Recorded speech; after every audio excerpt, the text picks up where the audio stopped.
Brad. I'm Scott. I'm Chad. Welcome to Curiosity. And we're here with Chad Spensky. Chad, welcome to the show. It's a pleasure to be here.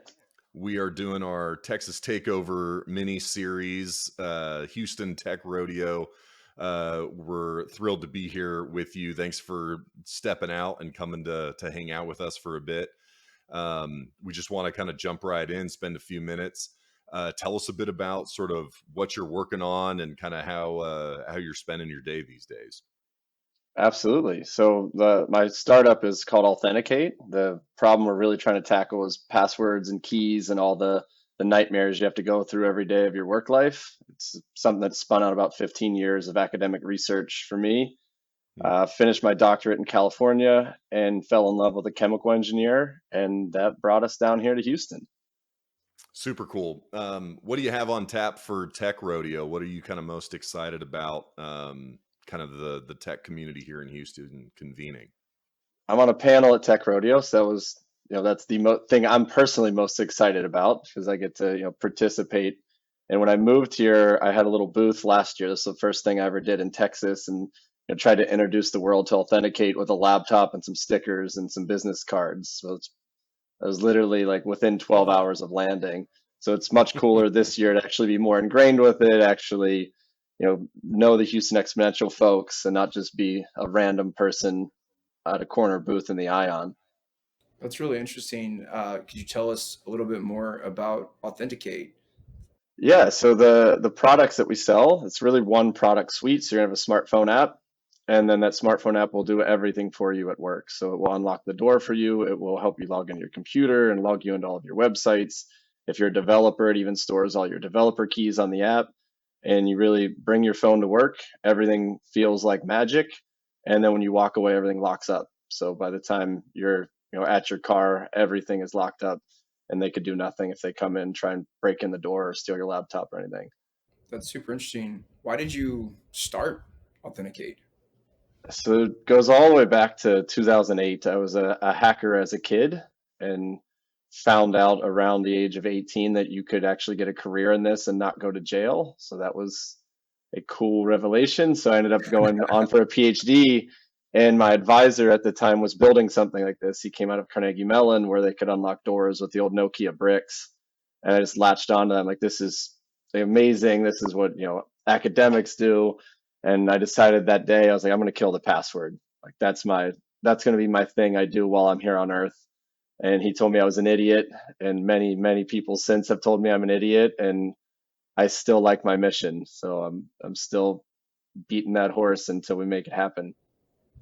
That's amazing. Well, in the spirit of curiosity, rebellious optimism is at the core of curiosity and creating space for those who won't sit and behave, who'd rather defy the rules in a maze. So that fits very much with our entire philosophical and I think human belief system. So I freaking love hearing that. That's really badass. Yeah, the hacker mentality has kind of been with me my whole life. Like when people tell me I can't, I'm like, that makes me want to try it now. Like, why can't I? Like there's a Jay-Z lyric we have posted in our office that says difficult takes a day, impossible takes a week. And I like kind of just live by that ethos. Like just because someone says something's impossible doesn't mean you shouldn't try it. That's amazing. I equally have a very favorite Jay-Z line from the 444 album, and it says, "But if everyone is crazy, you're the one that's insane." Sometimes you've got to be willing to be a little insane for a period of time until your crazy ideas aren't so crazy anymore. I draw a lot of inspiration on that kind of thinking from groups like Apple, who once upon a time were the crazy ones, right? And now they are Apple. And so it's pretty magical to see people like yourself who are willing to cannonball into things that are unique and different and solving something and advancing things that you really believe in. I think that's amazing.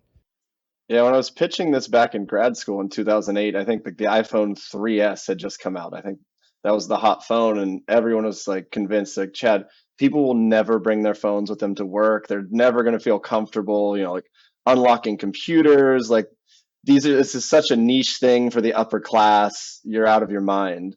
And now if you'd say the opposite, people would think you're crazy the other way, right? It's like, oh, I'm just going to leave my phone at home today on my way to work. It's like, whoa, wait, what? You're not, like, how are you going to survive a day without your smartphone?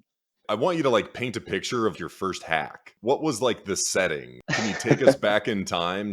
So I give credit to my brother. He's 6 years older than me. So he went on to college. So I think I was whatever, 13 or something at the time. It's like his freshman year in college. And he tells me about MIRCs. Like, you go on this IRC chat and you can download free games. So as a teenage boy, I'm like, that's the coolest thing I've ever heard. Are you kidding me? There's free games. And that was kind of like, I dipped my toe in. And then there's just like all these questions like, well, how did they do that? Where did they get this game? How did they break the CD key thing?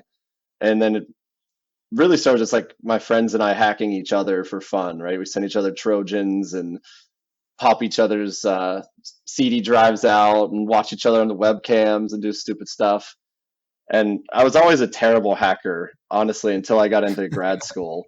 And that's when like I joined a couple hacking teams, and I still compete today. So, and then I worked for MIT for a bit doing hacking for the Department of Defense. And that's when my skills really went from hobbyist to like, okay, we can break all sorts of crazy things. So it's really interesting, right? I don't know why, you just sparked this kind of cool thought in my brain about how technology is catching up with our imaginations is maybe one way to frame it. But even more simple than that, like, we go back to 2008 and just doing some quick Google searching, there were 39.9 million smartphones shipped globally in the third quarter of 2008. Okay. By 2023, to just show how crazy your idea was in parentheses, right? The current number of smartphones is 6.92 billion, meaning 86.29% of the world's population owns a smartphone. And in 2016, it was 3.668 billion, or 49.4% of that year's global population. That's just fascinating to think about, right? It's wild. And nobody predicted this, right? Like, we ran out of IP addresses on the internet, and there's 2 to the 32. Like, that's a huge number, and they're like, never, that never happened, and we ran out. You know what else? Think about this. This is interesting. I didn't have a Apple device until a few years later, because if you remember, AT&T had the exclusive contract. Yeah, and so, and I was Singular, which then was bought by Verizon, and so that wasn't even an option in my ethos. As badly as I wanted, I had to change to AT&T, and I didn't like their service. They kept dropping calls all the time way back when. I mean, I think they're great now, but like, I remember my friends that had AT&T always had drop calls, and I was like, ooh, I don't want that. It was probably the area we lived in, but God, that's just amazing to think about. And here you are, like, freaking doing it with a massive market potential. That's amazing.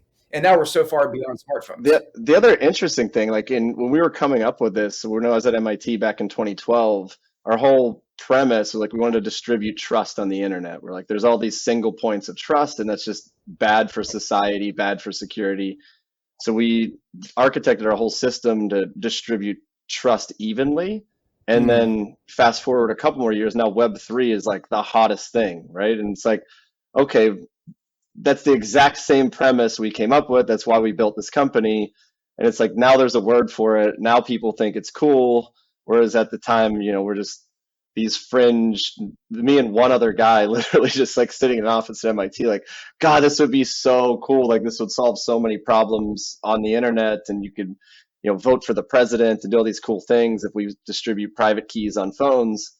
And like, our go-to-market is really like, everything for me is with that vision in mind, like, to make society better, leave my mark, get rid of these, kind of cumbersome authentication solutions, and for the first time ever, convince people to use hardware security. Like, once you get hardware in the loop, there's a chance like you could beat that problem, like the hacker problem. So Chetty, love brought you to Houston. Why Houston today? Like, why stay in Houston? Yeah, I've been talking to a lot of people about that. So you can either be, lucky or smart, right? I think in my case, I ended up being very lucky to just fall in love with a girl that moved me to a city that's very good for startups. Like, I was panicked moving here at first. Like, I've never heard of a tech startup coming out of Houston. Is this the death of my company? But over the last year, I've really fallen in love with the city, and it seems like ideal in many ways. So I grew up in the South, so I love Southern culture. So seeing sweet tea and grits and collard greens on the menu just internally brings me a lot of joy. Like this, and I grew up in West Virginia, so having that on the menu and an economy is just like unheard of. Like, you can have both. Like you can have good Southern people and rodeos and an economy with big businesses, and it just I don't know, the downtown area of Houston. I love it. Like the tunnel system, the fact that you kind of have some of the largest companies on earth across the street is kind of inspiring. Like I drive into work every day. It's like, the BPs and Chevrons and Saudi Aramcos, like these are some of the largest, corporate empires the world has ever seen. And just to kind of have that be the bar that like you compare yourself to, I really think it's just a nice thing to see as an entrepreneur, to kind of see what the end of the rainbow really could be. So top Southern food spot in your mind right now? I'm a big fan of the pit room. I think it's got the ambiance. The brisket is on point. The mac and cheese. So we have a 12-year-old, and he says it's the best mac and cheese, better than my homemade mac and cheese, which hurts personally. Whoa. But I don't disagree with him. It's good mac and cheese. Dude, pit room's a good spot. That brisket's good. That beef rib is my God, next level. That is that's an experience for anyone listening to this episode. Please go to Pit Room and get the beef rib. It's worth the $28 or whatever the heck it is. You can split it with 4 people. It's massive, but it is the flavor profile on that pepper is just fire. And weekends only, and it feels like you're eating a dinosaur. It's amazing. Chad, I just want to ask, as we kind of wrap up here, what's next? So the next step, the first big step for us, so we got our office space. So we're in downtown, we're at the Esperson building. We moved our whole team here. So that's amazing. My co-founder's moving out next month, and then we'll have, the entire critical mass here in Houston. And then it's really just, hitting the mark with that product and spreading the love, trying to make this dream a reality. We have try to cross that chasm, I guess. We have all of our early adopters. We've got some good feedback, but, the next couple years is really going to, for us to test that hypothesis. Do people like this as much as we hope they do? And, can we hit that security and usability mark that we really strive for? Like for me as a hacker, you get this, it's hard to explain, why you hack. Like I never did it for the money. It was all just for the thrill. And you get this really nice adrenaline hit where you feel powerful and magical. And my goal with our products is that I can give that to the everyday person, where it's like, oh, I used my phone and I just walked up and hit enter and my computer unlocked, right? It's like, what the hell was that? That felt freaking cool. And I went to a website and it just said, welcome Chad. And I didn't type anything. So you kind of share that thrill with the world at scale. I think that's what's up next. Yeah. Well, shout out to Esperson for hosting us. And yes. We're best for a great tech rodeo, man. Where can people, if people are interested, want to adopt, learn more, they just go to your website? What's the best way for them to track you down? The easiest way is go to our website. It's authenticate.com. So authenticate was spelled with 2 L's because we authenticate all of your things. And we also have a Slack channel on there that you can join if you want to chat with us live. Shoot us emails. We're always happy to chat with people. Really badass. That's cool. Thank you so much for spending some time with us, and cheers to a really gnarly tech rodeo. Likewise. Thank you so much for having me on. I'm honored. Boom. Boom. Boom. Thank you for listening.